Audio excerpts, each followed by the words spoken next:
Good afternoon. I've got the best slot of the day, straight after lunch. So I'm going to talk about teletracking and patient flow and technology. So I'm Sean Boulton, Operational Services Manager at the Christie Hospital, Greater Manchester. I'm responsible for portering, security, receipt distribution, the switchboard and car parking. I try not to mention. So a brief overview. The Christie, we serve a population of approximately 3.2 million people across Greater Manchester and Cheshire. We also have patients coming from far and wide. Proton beam therapy, we're the only ones in the country doing that, so we've got patients that come up to Manchester from London, down from Edinburgh, and all over. One of Europe's leading cancer centres, treating 44,000 patients a year. Approximately 2,500 staff. We have got 300 volunteers, we just don't see them at the minute. We're seeing probably about 20 of them. And 30,000 public members. Approximately 200 beds, 8 critical care beds included in that. Provide highly specialist surgery for complex and rare cancers. We are a specialist cancer trust. We've got predominantly outpatient services, wide range of support diagnostic services on site. We've got a Maggis centre on site. We've got Macmillan. We've got our complementary therapists, the full spectrum. And proton beam therapy. There is going to be another site in London. Not quite sure when it's due to commence service. But as I say, we're up and running. And we run one of the largest clinical research centres in Europe, 400 odd different trials taking place all the time. We're a busy trust. We're not a particularly big trust, but we're busy. We run 24/7, 7 days a week, pretty much now. So, we looked at how we could improve our portering services. I came into the portering management 2008, 2009, and it was on a telephone and a radio. That's how the porters got tasked, telephone and radio. Not ideal. We had no records whatsoever. We didn't know who'd done what job, how many jobs we'd done. All we knew was we were doing jobs. We knew we needed to change. Predominantly the portering service was 8-4, 9-5, Monday to Friday. The service was not adequate. So we went out, we had a look around, and we looked at various options. I went down to Shrewsbury, I went down to Wolverhampton to see teletracking in action. I also went to Harrogate with my head of facilities at the time. He'd been told about it at HFM, so off we went to Harrogate to see. And we looked at it and came up with a plan and what opportunities we'd got.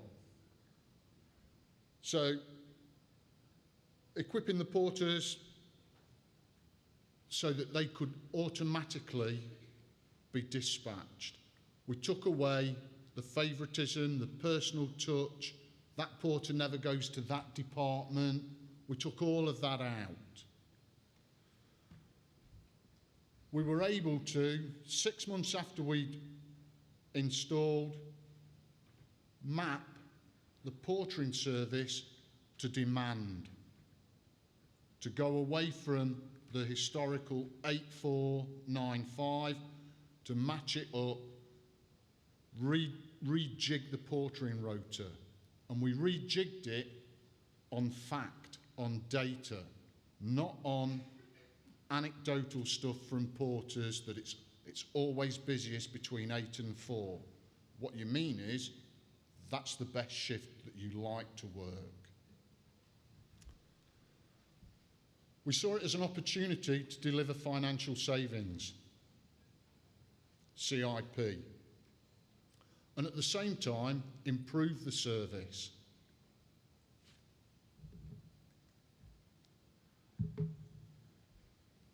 So what things did we have to do? Users, requesters, we did a sales pitch. We had a few members of staff that had used Teletracking in other trusts. We did a sales pitch, we explained what the service would be, how it would work, what differences it would make to the people doing the requests, the nurses, the ward clerks who put the jobs in, who previously picked up the phone, the head porter would go, "Yep, someone will be with you in 10, 15 minutes. A flurry of activity, that job got lost, nurse waiting, back on the phone, chasing the porters again. That went out the window. Project plans, research how we were going to implement it, training, getting IT on board. Again, there you've got the sales pitch. Digital involvement and digital support, crucial. We got it in, but we struggled. Not from the porters, not from the users, but from our IT. IT is crucial, getting them on board at an early stage so that they know what, when, where, what they're going to be expected to provide. They're not being expected to provide a great deal, but if they don't supply, it can hold things up and mess things up. Because one of the things that you will need, that your IT department, your GDPR, information governance gurus will say is, there's a GDPR because you want to feed from your patient records. They don't like that. They need to put an HL7 link in, whatever the technical term is for it, but that needs to go in.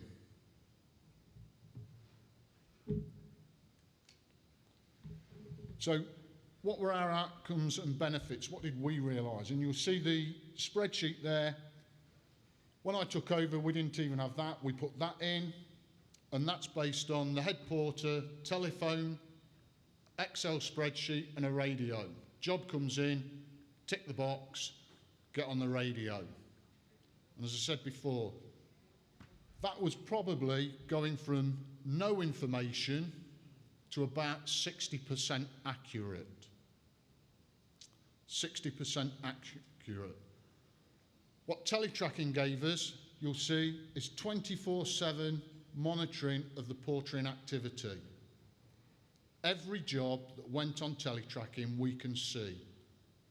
We knew who had done the job, when they accepted the job, when they completed the job, how long it took. Everything was there. If you asked me, and I'd got my laptop, I could run the report from the something of July 2013 of every job that the porters have done since we went live. Immediately, we got 60 to 65% productivity gains out of the porters. Because the work was spread evenly across the porters, because there's no personality button on this, it just looks for the available porter. What we found was we'd got a 25% increase dedicated to radiology. Our radiology portering, again, one of our biggest departments, we now know what we provide to them. The same with our pharmacy. Real-time analytics on complete day of jobs. Seeing what we've done on every day. Every day we know exactly what we've done.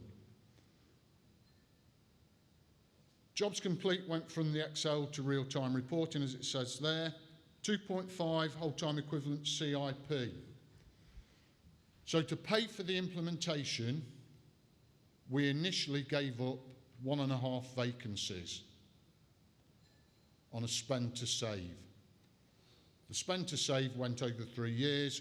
On year 3, we gave the 1.5 vacancies to CIP.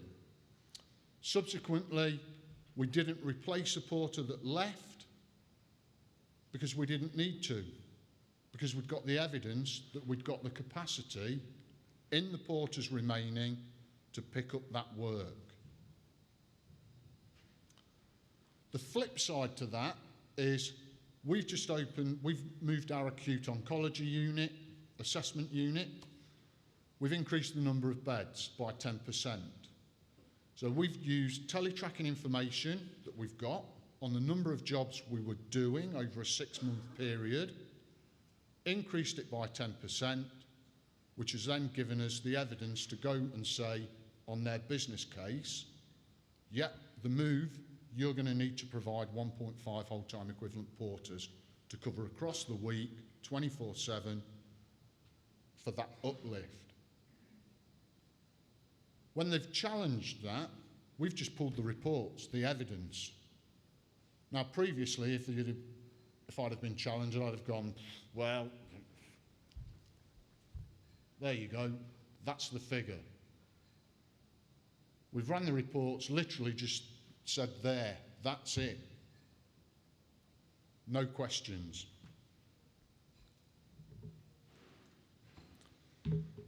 The other thing we've been able to do is go on to our balanced scorecard. I report monthly on activity, and that's the monthly activity, the job numbers and the breakdown, patient and item.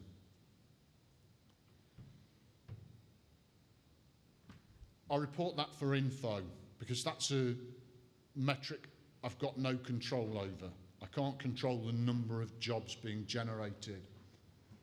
Because we had a bit of a concern, you'll see in June, we were just below 6,000. July and August, we've jumped up to just shy of 8,000 jobs. Now, we know what that is. That's because our screening team, who have been screening all our patients coming in due to the current climate, have reduced in numbers. The screening team had a number of runners that were running patients to and from. Those runners have gone. They've gone back to some of their substantive roles. So those patients that they've been moving have come into the porters. Hence the increase.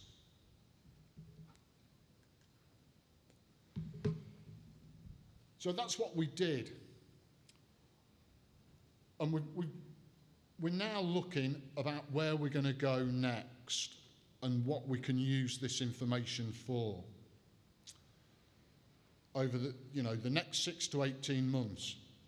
One of the things that happened about 6 weeks ago, our pharmacy that historically have worked on a Saturday morning, 8-12, they've just gone through a consultation. Service is demanding that the pharmacy open on a Saturday from 8 till 5. We're going to have to provide that service. I know I'm going to have to go to the porters and say, guys, we need to change some shifts. We need to move some of you from your historical Monday to Friday to Tuesday to Saturday, working splits. We're going to use teletracking data to evidence that, to say to them, because the unions will become involved, they won't just say, yeah, get on with it. They'll want to know the rationale. And the rationale, we're going to take data to do that. The other things that we're doing at the minute is non-essential delays. One of the functions on the system is when the porter gets to the job, gets to the ward, the patient's not ready. Why is the patient not ready? We're going to take some data around what the delays the porters are putting in, do some consultation with the ward staff around how we can reduce that dead time. Because the delay for the porter is effectively dead time. They could be doing other jobs. Is it that the ward are putting on the patient too soon? Putting the patient on the system too soon, so the porter gets up there and has to wait 15, 20 minutes? Because if that's the case, what we want to do is get the wards to put the patient on when they want the patient moving, not 15, 20 minutes before. And the information we'll get out of that, as it says there, comes from the report suite.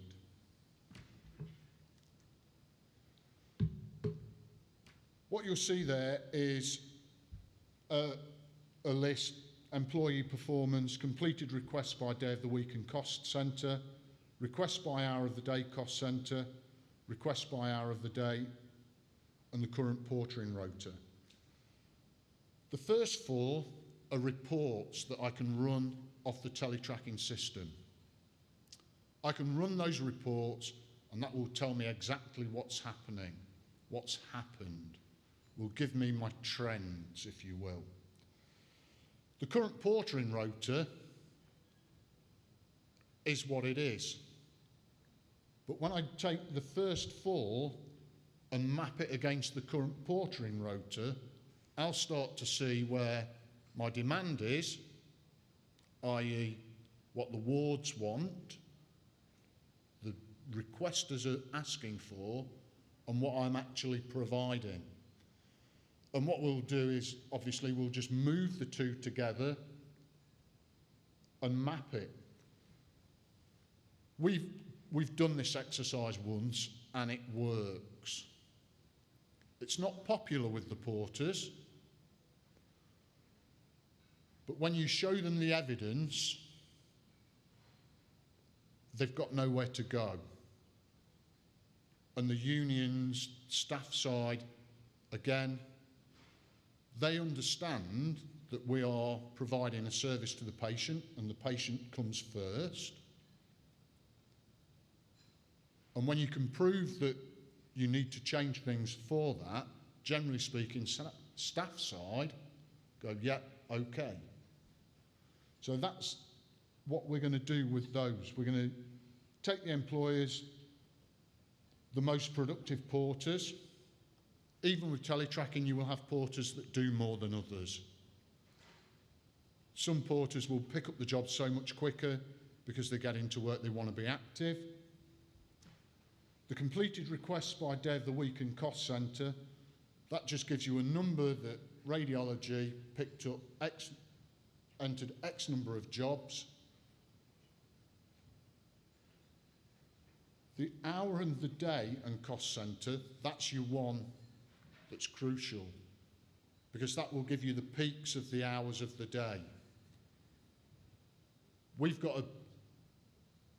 should run a split shift, if I'm brutally honest, because our protected meal times, our portering jobs drop by about 50% during that hour of protected meal times. And the request by hour of the day just takes the cost centre away. But all of that information the system will give you, because it doesn't throw any jobs away. If you cancel a job, that information is still there, and who cancelled it and for what reason. So that, a whistle-stop tour of what we've done. It's worked really well for us. Has anyone got any questions they want to ask around the teletracking, the portering software? I will say it's part of the bigger picture. We've not got the bigger picture. All we have got is the portering software. So once we'd made the decision to go with this, obviously it went through business case, capital workforce and planning, and 72 burning hoops. I went out, I did the senior nurse management group, out on the wards, out on the departments, explaining it. Before we went live, we'd got a test set up. So I could log into the test system, show people how easy it is. Interestingly, while I was stood upstairs, someone asked about how long does it take to enter a job. And my response was, I would describe myself as a super user. I'd look at this every day at work. I could probably enter a job in about 20 seconds. Nurses, ward staff, it probably takes them about a minute to enter a job. It's all drop downs. The only real search issue is finding the patient, but you can search for patient by surname, hospital number, visit number, NHS number. And you know, you go around and you explain to them that once, because the other beauty of this is once you put the job on the system, it sits there till it gets completed. You can see the job, you can see the progress of the job. So you're up on the ward, you've put the job in, you look again, 5 minutes later you can see that Porter Dave Smith has accepted that job. So you now know that within 5 minutes, the Porter Dave Smith will be there. You've not got to go, oh, yeah, I asked for this porter, where is he? Another 5 minutes, where is he? There's none of that, because the system does all of that for you. Once you've put the job in, the system will keep on chasing. It will keep looking for that available porter. As soon as Dave Smith, Joe Soap, the porter becomes available, it sends them off on the job. And you've got complete visibility as the requester to see the progress of that job.